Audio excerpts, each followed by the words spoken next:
السلام علیکم، میں ہوں زینب اور امید کرتی ہوں آپ سب خیریت سے ہوں گے۔ تو آج ہم نوح علیہ السلام کا واقعہ سنیں گے۔ نوح علیہ السلام اللہ کے ایسے پیغمبر تھے جو تقریباً 950 سال زندہ رہے اور اللہ کی طرف لوگوں کو دعوت دی۔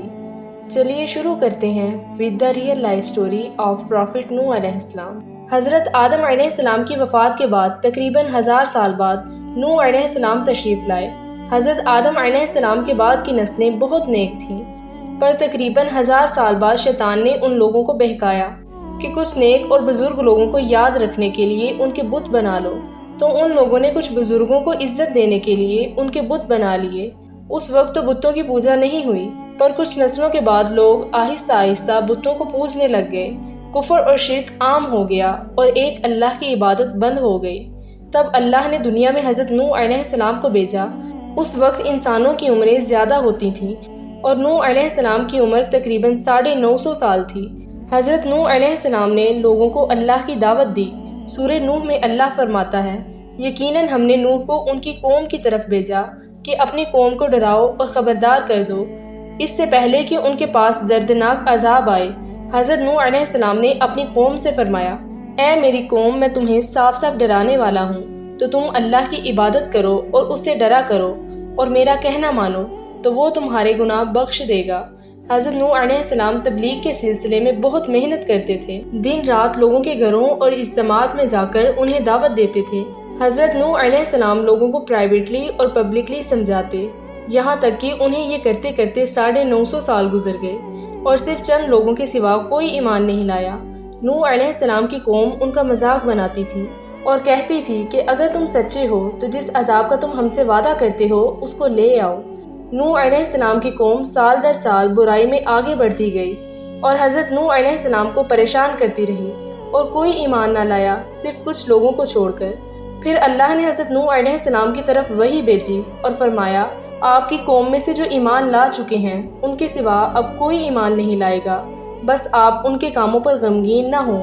پھر جب اللہ تعالیٰ نے وحی بھیجی، انہوں نے بتا دیا کہ اب کوئی ایمان نہیں لائے گا، تو وہ نا امید ہو گئے اور اپنی قوم کے لیے بد دعا کی، اے میرے اللہ، تو کسی منکر کو روئے زمین پر زندہ نہ چھوڑ اور مومن مرد اور عورتوں کو بخش دے۔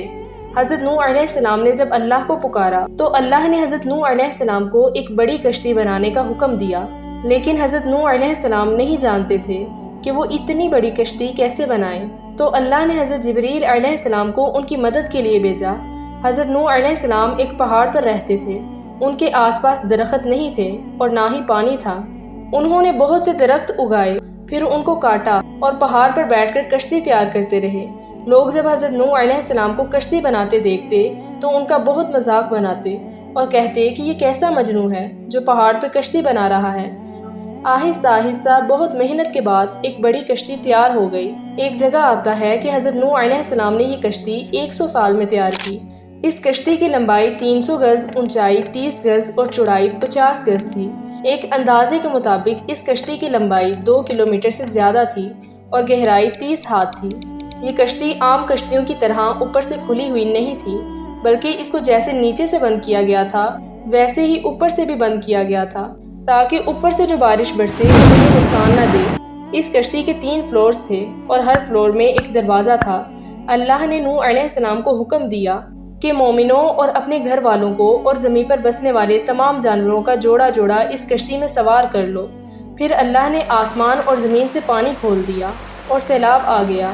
اس سیلاب نے دنیا میں رہنے والے انسان اور جانور سب کو غرق کر دیا۔ طوفان کا پانی پہاڑوں سے بھی اوپر ہو گیا اور صرف نوح علیہ السلام کی کشتی اس طوفان میں باقی رہی۔ صرف وہی لوگ اور جانور بچے تھے جو اس کشتی پر سوار تھے۔ اتنے بڑے نبی ہونے کے باوجود حضرت نوح علیہ السلام کا بیٹا کشتی پر نہ آیا۔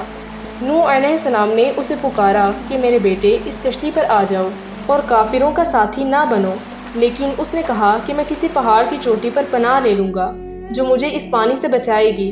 نوح علیہ السلام نے فرمایا، آج اللہ کے حکم سے کچھ بچنے والا نہیں مگر وہی جس پر اللہ رحم کرے۔ باپ اور بیٹے کے درمیان یہ گفتگو ہو ہی رہی تھی کہ ایک طوفانی موج نے ان کے بیٹے کو غرق کر دیا۔ جب حضرت نوح علیہ السلام کے سامنے ان کا بیٹا غرق ہو گیا تو ان کی آنکھوں میں آنسو آ گئے اور وہ پکار اٹھے، اور تو نے مجھ سے وعدہ کیا تھا کہ میرے گھر والوں کو نجات عطا فرمائے گا، اور تو تمام حاکموں سے بہتر حاکم ہے، لہٰذا یہ ناممکن ہے کہ تیرا وعدہ پورا نہ ہو۔ اللہ نے فرمایا، اے نوح، وہ تیرے اہل میں سے نہیں تھا کیونکہ وہ کافر تھا، کفر نسب کو ختم کر دیتا ہے۔ اللہ نے نوح علیہ السلام سے فرمایا کہ آپ ہرگز وہ چیز نہ مانگیں جس کا آپ کو علم نہیں۔ حضرت نوح علیہ السلام یہ بات سمجھ گئے اور فوراً اللہ سے توبہ کی، اے میرے اللہ، میں تیری ہی پناہ چاہتا ہوں اس بات سے کہ میں تجھ سے وہ مانگوں جس کا مجھے علم نہیں۔ اگر تو مجھے نہ بخشے گا اور مجھ پر رحم نہ کرے گا تو میں خرابی والوں میں ہو جاؤں گا۔ کشتی نوح علیہ السلام اور ان کے ساتھیوں اور سارے جانوروں کی نسل کو لیے پانی کی تیز لہروں پر بلندی سے چل رہی تھی، مگر زمین پر موجود ہر چیز، انسان، جانور، چرند پرند غرق ہو چکے تھے، ان میں سے کوئی باقی نہ رہا تھا۔ اگر کوئی باقی بچا تھا تو وہ تھے کشتی والے۔ حضرت نوح علیہ السلام اور ان کے ساتھی 6 مہینے تک اس کشتی میں رہے۔ آخر اللہ کے حکم سے طوفان رک گیا۔ اللہ نے زمین کو حکم دیا کہ وہ پانی نگل جائے۔ زمین نے سارا پانی نگل لیا اور زمین خشک ہو گئی اور کشتی ایک پہاڑ پر جا کر ٹھہر گئی۔ اب حضرت نوح علیہ السلام کو حکم ہوا کہ سلامتی کے ساتھ کشتی سے اتر آئیے، آپ سب پر برکت نازل ہوگی اور ان نسلوں پر بھی جو آپ سے پیدا ہوں گی۔ پھر صرف حضرت نوح علیہ السلام سے آگے کی نسل پیدا ہوئی، زمین میں ان کی اولاد کے علاوہ کسی اور کی نسل باقی نہ رہی۔ سارے جانوروں کی نسلیں بھی پھر سے یہیں سے پیدا ہوئیں۔ نوح علیہ السلام کے 3 بیٹے تھے، سام، حام اور یافیز، جن سے دنیا کی نسل آگے بڑھی۔ سام کی اولاد گندمی رنگ کی تھی۔ عرب ممالک سیریا، فلسطین اور اسرائیل کے لوگ سام کی اولاد ہیں۔ حام کی اولاد کالی رنگت کی تھی۔ افریقہ، ابروجینل آسٹریلیا، انڈیا، ایجپٹ اور سوڈان کے لوگ حام کی اولاد ہیں۔ گوری رنگت کے لوگ یافس کی اولاد ہیں۔ چائنا، جاپان، کوریا اور یورپ کے لوگ یافس کی نسل ہیں۔ نوح علیہ السلام کا چوتھا بیٹا، جو ایمان نہ لانے کی وجہ سے برباد کر دیا گیا تھا، اس کا نام کنعان تھا اور اس سے کوئی نسل آگے نہیں بڑھی۔ قرآن پاک میں اللہ نے فرمایا، اور ہمیں نوح نے پکارا تو دیکھ لو کہ ہم کتنی اچھی دعا قبول کرنے والے ہیں۔ ہم نے اسے اور اس کے فرما برداروں کو اس زبردست مصیبت سے بچا لیا اور اس کی اولاد ہم نے باقی رہنے والی بنا دی۔ طوفان کے بعد حضرت نوح علیہ السلام 350 سال تک زندہ رہے، پھر نوح علیہ السلام فوت ہو گئے۔ نوح علیہ السلام کی کشتی آج بھی موجود ہے۔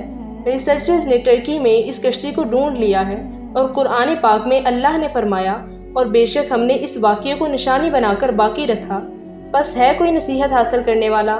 لوگ سٹوریز کو تو ڈینائی کر سکتے ہیں پر ایویڈنسز کو ڈینائی نہیں کر سکتے۔ نوح علیہ السلام کی یہ کشتی ایک بہت بڑا ایویڈنس ہے اس پورے واقعے کا۔ تو یہ تھا نوح علیہ السلام کا بہترین واقعہ۔ امید کرتی ہوں یہ واقعہ آپ سب کو پسند آیا ہوگا۔ اگر آپ اس طرح کے اسلامی واقعات سننا پسند کرتے ہیں تو ہمارے چینل کو سبسکرائب کر لیں۔ جزاک اللہ۔